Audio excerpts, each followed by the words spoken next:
Galati kaizalah, menghapus satu kesalahan. Hadrat Mirza Ghulam Ahmad, Al-Masih Al-Mau'ud, dan Imam Mahdi alaihi salam, pendiri Jemaat Muslim Ahmadiyah. Cetakan ketiga, 2015. Narasi Wirazudi. Bismillahirrahmanirrahim. Nahmaduhu wa nusalli ala rasulihil karim. Menghapus satu kesalahan. Beberapa anggota jemaat saya yang kurang mendalami pendakwaan saya yang didukung dengan dalil-dalil, yang tidak memiliki kesempatan untuk menelaah kitab-kitab saya secara mendalam, dan mereka juga tidak menghabiskan waktu bersama saya untuk mendapatkan informasi yang lengkap. Ada kalanya ketika menjawab keberatan yang diajukan oleh pihak penentang, mereka menjawab dengan jawaban yang bertentangan dengan fakta sebenarnya. Sehingga, sekalipun mereka berpijak pada kebenaran, mereka pun akhirnya harus menanggung rasa malu. Beberapa hari yang lalu, salah satu dari mereka dihadapkan pada suatu sanggahan tentang orang yang telah baiat kepada yang mengaku sebagai nabi dan rasul, dan jawaban yang diberikannya adalah kalimat pengingkaran yang tidak mengandung kebenaran. Hal yang sebenarnya adalah di dalam wahyu ilahi yang saya terima, kata-kata seperti rasul, mursal, dan nabi muncul tidak hanya sekali tetapi ratusan kali. Lalu kemudian bagaimana dapat dibenarkan perkataan yang mengatakan bahwa kata-kata tersebut sama sekali tidak dipakai? Kenyataan yang sebenarnya adalah pada saat ini kata-kata tersebut muncul dengan lebih jelas dan cemerlang daripada sebelumnya.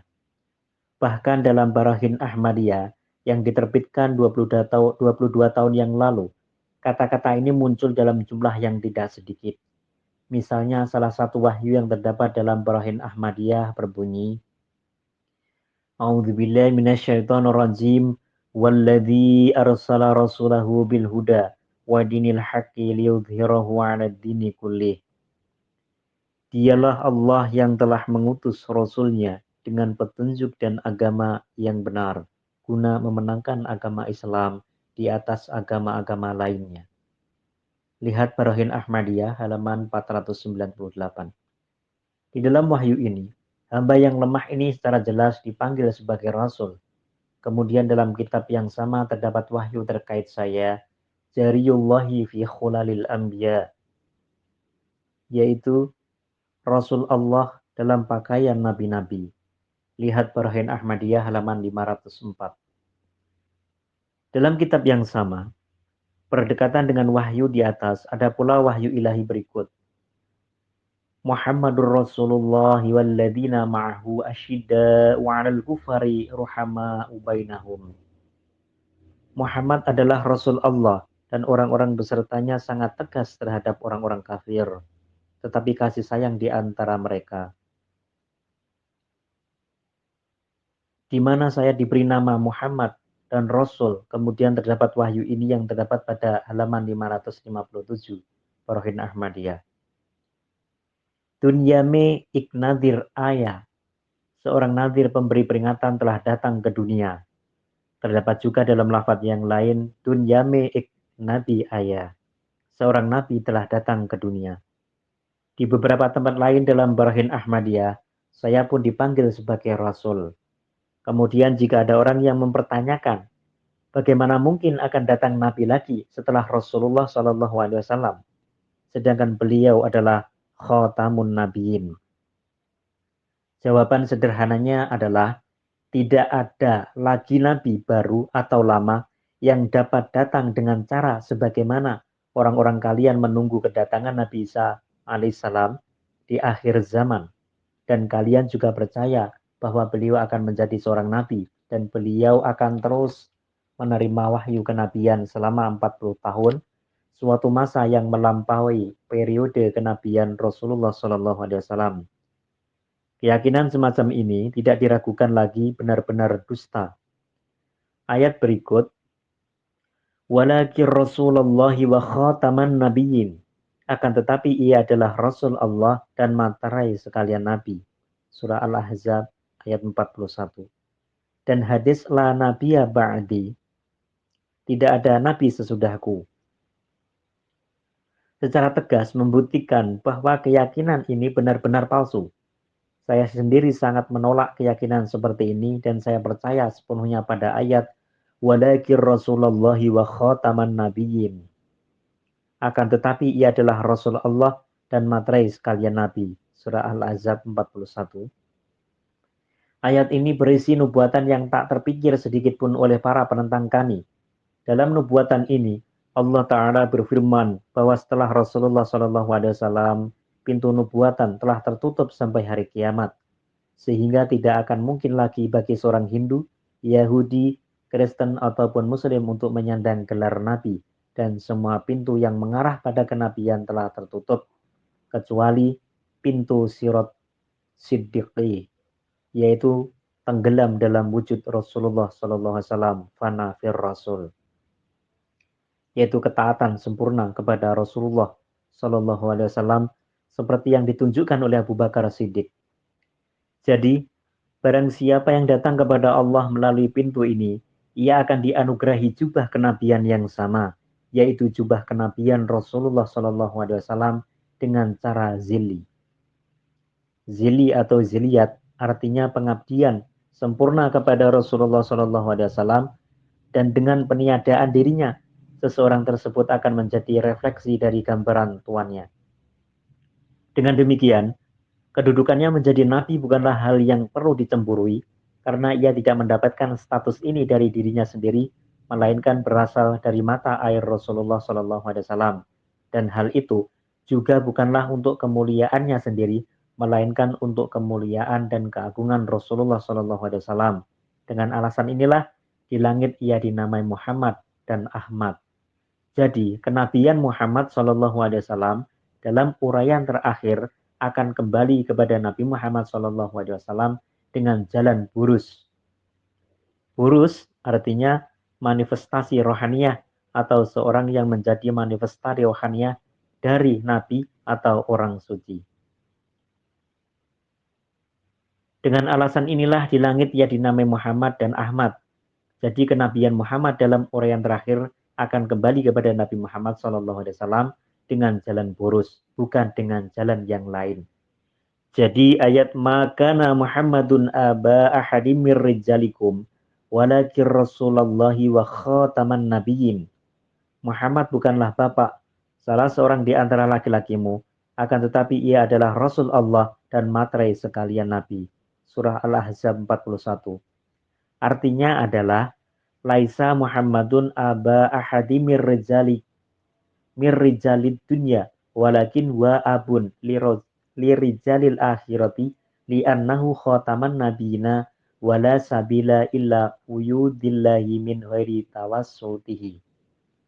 Muhammad bukanlah bapak bagi manusia di dunia ini, tetapi dia adalah bapak dari orang-orang di akhirat, karena dia adalah cap para nabi dan tidak ada cara untuk mendapatkan anugerah ilahi kecuali melalui perantaraannya. Singkatnya, kenabian dan kerasulan saya hanyalah berdasarkan karena jadinya saya sebagai Muhammad dan Ahmad, bukan berasal dari saya. Dan saya dianugerahi nama ini karena pengabdian sempurna saya kepada Nabi Muhammad SAW, fana fir Rasul. Dalam cara apapun, hal ini tidaklah mengubah pengertian hakiki dari khatamun nabiyyin. Sebaliknya, keyakinan turunnya Nabi SAW dari langit niscaya akan mengubah artinya. Harap diperhatikan juga bahwa makna literal Nabi adalah seseorang yang menyampaikan kabar gaib yang diterimanya dari Allah Ta'ala. Oleh karena itu, gelar Nabi dapat dibenarkan dimanapun pengertian ini diterapkan. Seorang Nabi pasti menjadi Rasul atau utusan. Karena jika ia bukan Rasul, ia tidak dapat menjadi penerima kabar gaib. Seperti yang ditunjukkan dalam ayat La yudhiru ala ghaibihi ahadan illa man irtada mir rasul. Maka dia tidak menzahirkan rahasia gaibnya kepada siapapun kecuali kepada Rasul yang dia ridhoi. surah Al-Jin ayat 28. Ayat 27 dan 28. Sekarang dengan mengambil pengertian ini, jika kedatangan Nabi ditolak, maka sama saja dengan mempercayai bahwa umat ini telah dijauhkan dari percakapan dan komunikasi ilahiyah, mukalamah dan mukotobah. Karena setiap orang yang menyampaikan kabar gaib atas dasar wahyu ilahi akan selalu menjadi nabi. Dalam pengertian ayat, la yudhiru ala ghaibihi.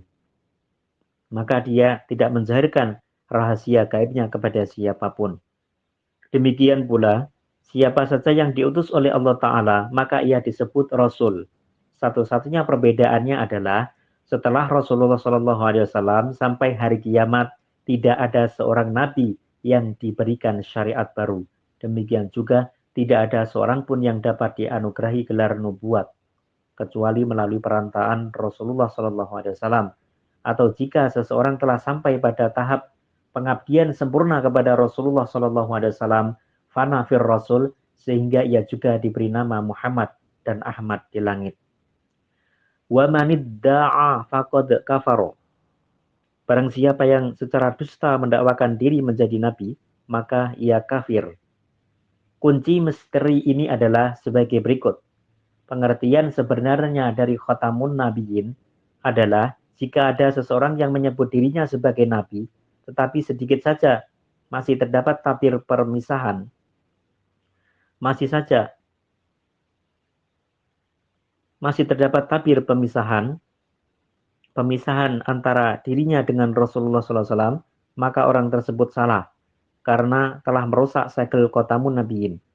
Tetapi seseorang yang telah benar-benar tenggelam dalam wujud sang khotamun nabiyyin SAW dan ia mendapatkan namanya dan telah merefleksikan wujud sejati Rasulullah SAW karena penyatuan dan keselarasan yang sempurna dengan Nabi Muhammad SAW, maka ia akan disebut sebagai Nabi tanpa melanggar segel karena ia adalah Muhammad dengan cara zilli, bayangan.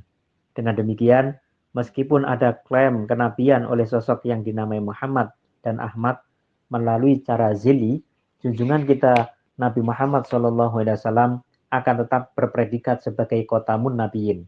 Karena Muhammad kedua ini adalah refleksi dari Muhammad SAW dengan menyandang namanya.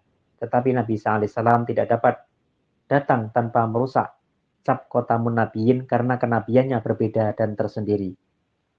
Kemudian, seandainya tidak ada seorang pun dapat menjadi nabi atau rasul, bahkan dengan cara burus sekalipun, maka apa makna dari doa ini?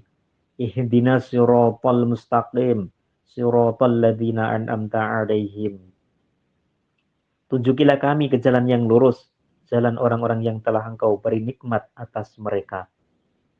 Perlu diingat bahwa saya tidak menyangkal kenabian dan kerasulan dalam pengertian ini. Karena dalam pengertian inilah Al-Masih yang dijanjikan, yang telah disebut sebagai nabi di dalam kitab Sahih Muslim.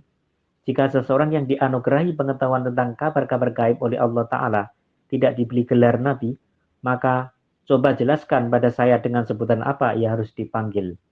Jika kalian mengatakan bahwa ia disebut muhaddas, saya akan menjawab bahwa tidak ada dalam kamus manapun yang menunjukkan bahwa arti tahdis adalah mengungkapkan hal yang gaib. Tetapi pengertian nubuat adalah mengungkapkan kabar-kabar gaib. Nabi adalah kata yang lazim digunakan dalam bahasa Arab dan Ibrani. Dalam bahasa Ibrani, kata ini diucapkan nabi dan akar katanya adalah naba, yang berarti menyampaikan kabar gaib yang diterimanya dari Allah Ta'ala. Seorang nabi tidak selalu membawa syariat baru, karena kenabian adalah sebuah karunia ilahi, di mana hal yang gaib diungkapkan. Saya telah menyaksikan sendiri penggenapan nyata dari sekitar 150 nubuatan ilahi. Bagaimana mungkin saya menyangkal sebutan nabi atau rasul? Karena Tuhan sendiri yang telah menganugerahkan gelar ini kepada saya. Mengapa saya harus menanggalkannya? Karena takut kepada orang lain. Saya bersumpah demi Allah yang telah mengutus saya, dan terkutuklah orang-orang yang mengada-ngadakan dusta kepada Allah. Dialah yang telah mengutus saya sebagai Al-Masih yang dijanjikan. Sebagaimana saya yakin kepada ayat-ayat Al-Quran, Begitu juga saya yakin tanpa sedikit pun perbedaan kepada wahyu yang terang benderang yang telah diwahyukan kepada saya, dan kebenaran yang telah Allah tampakkan kepada saya adalah melalui tanda-tanda yang berulang. Saya berani bersumpah di sisi Baitullah bahwa wahyu yang diturunkan kepada saya adalah firman dari Tuhan yang sama dengan Tuhan yang telah berbicara kepada Musa alaihissalam, Isa alaihissalam, dan Rasulullah sallallahu alaihi wasallam. Bumi telah menjadi saksi atas kebenaran saya. Begitu juga langit. Keduanya telah menyatakan bahwa saya adalah Khalifatullah. Tetapi ini adalah hal penting bahwa sesuai dengan nubuatan-nubuatan, pengakuan saya ini akan ditentang. Hal ini disebabkan mereka yang hatinya tertutup tidak dapat menerima kebenaran. Saya yakin Allah Ta'ala pasti akan menolong saya sebagaimana dia selalu menolong para utusannya. Tiada seorang pun yang dapat melawan saya karena pertolongan Allah Ta'ala tidak menyertai mereka. Pada saat saya membantah pengakuan sebagai Nabi dan Rasul, hal itu dimaksudkan adalah saya tidak membawa syariat tersendiri atau menjadi Nabi yang independen. Saya disebut sebagai Nabi dan Rasul hanya dalam pengertian bahwa saya telah menerima karunia rohani yang berasal dari Rasulullah SAW yang saya taati. Dan setelah saya menyandang namanya, maka melalui beliaulah SAW lah saya menerima kabar-kabar gaib dari Allah Ta'ala. Tetapi saya tidak datang dengan syariat baru. Saya tidak pernah membantah disebut Nabi dalam pengertian ini. Memang dalam arti inilah Allah Ta'ala telah memanggil saya sebagai Nabi dan Rasul. Dan dalam pengertian inilah saya tidak menyangkal menjadi Nabi atau Rasul. Adapun pernyataan saya bukanlah Nabi dan tidak membawa kitab. Maksudnya, tidak lain bahwa saya bukanlah Nabi yang membawa syariat baru. Namun harus diingat dan tidak boleh dilupakan, meskipun dipanggil sebagai Nabi dan Rasul, saya telah diberitahu oleh Allah Ta'ala bahwa karunia ini tidak diturunkan kepada saya begitu saja, melainkan karena terdapat wujud suci di langit yang karunia rohaninya ada bersama saya. Ia adalah Muhammad Mustafa Sallallahu Alaihi Wasallam. Atas dasar pertalian ini dan fana dalam wujud Rasulullah Sallallahu Alaihi Wasallam, dan dengan mendapatkan nama beliau Sallallahu Alaihi Wasallam, Muhammad dan Ahmad, saya ini adalah Rasul dan Nabi, yang dengan kata lain maksudnya adalah saya telah ditugaskan oleh Allah Ta'ala dan saya menerima pengetahuan tentang hal-hal yang gaib dari Allah Ta'ala. Jadi cap khotamun nabiyin tetap utuh karena saya mendapat nama tersebut dengan cara pantulan dan zili, yaitu melalui cermin kecintaan. Jika ada yang mempertanyakan mengapa wahyu ilahi telah menyebut saya sebagai Nabi dan Rasul, maka hal ini menunjukkan keangkuhannya sendiri. Karena saya menjadi Nabi dan Rasul tidak melanggar cap yang ditetapkan oleh Allah Ta'ala. Suatu penggambaran yang sangat indah dengan cara ini, sebagaimana khotamun nabiyin tidak rusak, begitu juga umat Islam secara keseluruhan tidak kehilangan buah kenabian seperti yang dimaksud di dalam ayat. Hal ini jelas bahwa sebagaimana saya mengatakan tentang kedudukan saya, bahwa Tuhan memanggil saya sebagai Rasul dan Nabi. Demikian pula para penentang saya juga mengatakan tentang Isa ibnu Maryam alaihissalam bahwa beliau akan datang kembali ke dunia setelah Rasulullah Shallallahu Alaihi Wasallam. Saat Nabi Isa alaihissalam menjadi Nabi, keberatan ditujukan kepada beliau alaihissalam, sebagaimana keberatan itu juga ditujukan kepada saya, yaitu merusak cap khatamun nabiyin. Tetapi saya katakan bahwa setelah Rasulullah SAW sang khotamun nabiyin, tidak akan ada keberatan apapun kepada saya yang disebut sebagai Nabi dan Rasul, karena hal ini tidak akan merusak cap khotamun nabiyin. Saya telah menyatakan berulang kali bahwa sesuai dengan ayat wa akharina minhum ma yalhaqu bihim, dan dia akan membangkitkannya pada kaum lain dari antara mereka yang belum bertemu dengan mereka. Surah Jum'ah ayat 4. Sebagai burus, diri saya sama dengan Nabi Muhammad SAW. 20 tahun yang lalu dalam Barahin Ahmadiyah, Allah Ta'ala telah menamai saya Muhammad dan Ahmad dan menyatakan saya adalah wujud Nabi Muhammad SAW. Dengan demikian, status Nabi Muhammad SAW sebagai khotaman nabiyin tidak rusak karena kenabian saya, karena zili tidak dapat dipisahkan dari aslinya. Karena saya menjadi Muhammad dengan cara zili, maka cap khotamun nabiyyin tetap utuh dan kenabian dari Muhammad sallallahu alaihi wasallam tetap untuk Nabi Muhammad sallallahu alaihi wasallam. Artinya, dalam segala hal Muhammad sallallahu alaihi wasallam lah yang tetap sebagai nabi dan bukan yang lain. Karena saya menjadi Muhammad sallallahu alaihi wasallam dengan cara burus dan semua kesempatan dan keunggulannya termasuk kenabian beliau sallallahu alaihi wasallam terpantul melalui cermin ziliat saya. Maka bagaimana mungkin saya mengaku menjadi nabi yang berdiri sendiri? Jika kalian masih tidak menerima pengakuan saya, maka ketahuilah bahwa telah tertulis dalam kitab-kitab hadis pegangan kalian bahwa Imam Mahdi yang dijanjikan akan menjadi seperti Rasulullah Shallallahu Alaihi Wasallam, baik dalam sifat dan juga penampilannya. Namanya akan sama dengan nama Rasulullah Shallallahu Alaihi Wasallam, yang artinya ia akan diberi nama Muhammad dan Ahmad, dan ia akan menjadi ahlul bait Rasulullah Shallallahu Alaihi Wasallam. Tertulis di dalam beberapa hadis bahwa Imam Mahdi itu ialah dari keturunanku, Nabi Shallallahu Alaihi Wasallam. Dalam hadis Abu Dawud, Kitabul Mahdi. Ini merupakan petunjuk yang sangat halus bahwa ia akan memperoleh derajat kerohanian dari Rasulullah Shallallahu Alaihi Wasallam dan akan menjadi cerminan dari ruhnya. Pandangan ini sangat didukung oleh sabda-sabda Nabi Muhammad Shallallahu Alaihi Wasallam yang menggambarkan hubungan beliau dengan Mahdi yang dijanjikan. Lebih jauh lagi, beliau Shallallahu Alaihi Wasallam memberi nama dengan nama beliau Shallallahu Alaihi Wasallam sendiri. Hal ini jelas menunjukkan bahwa Rasulullah Shallallahu Alaihi Wasallam ingin menggambarkan sosok yang dijanjikan tersebut sebagai burus beliau Shallallahu Alaihi Wasallam sendiri. Sebagaimana Yusa bin Nun yang merupakan burus Nabi Musa alaihissalam. Dan hal ini juga bukan berarti bahwa burus harus dari anak atau cucu sahibi burus. Tetapi yang terpenting adalah dalam hal kerohanian, seorang burus harus tampak berasal dari sahibi burus. Dan hubungan saling tarik-menarik antara keduanya memang telah ditakdirkan sejak awal. Jika demikian, maka hal ini bertentangan sekali dengan makrifat Rasulullah SAW, di mana beliau menghilangkan pengertian burus yang sebenarnya dan mengatakan bahwa sosok yang dijanjikan tersebut adalah berasal dari cucunya. Apa hubungannya dengan burus? Jika hubungan seperti ini memang diperlukan untuk burus, maka mengapa berasal dari cucu yang memiliki hubungan yang kurang sempurna dibandingkan anak? Hal yang sebenarnya adalah karena di dalam Al-Quran Allah Ta'ala telah menjelaskan bahwa Muhammad bukanlah bapak dari siapapun. Dia telah memberikan kabar gembira tentang burus. Jika konsep burus ini tidak benar, maka mengapa para sahabat dari sosok yang dijanjikan tersebut ditetapkan sebagai sahabat Rasulullah SAW? Seperti dalam ayat wa akharina minhum, dan kaum lain dari antara mereka yang belum bertemu dengan mereka. Surah Al-Jum'ah ayat 4. Seorang harus menyanggah ayat ini sebelum menyanggah konsep burus.